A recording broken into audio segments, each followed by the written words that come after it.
How to get transfer pin from Qlink Wireless. Visit the Qlink Wireless website and log into your account using your email ID and password. Navigate to the account settings or the section related to account management.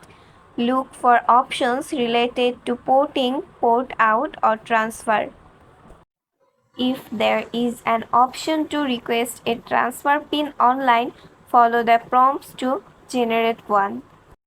If you cannot find the options online, you will need to contact Qlink Wireless customer support directly.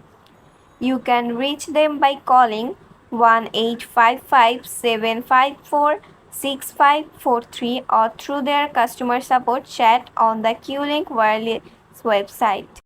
Be prepared to verify your identity. Customer support may ask your account details, personal information, and possibly the reason for your request. Once verified, you should receive your transfer PIN either through email, SMS, or directly from the customer support representative. If you have any difficulties or need further assistance, the customer support team at Qlink Wireless will be able to guide you through the process. Thanks for watching.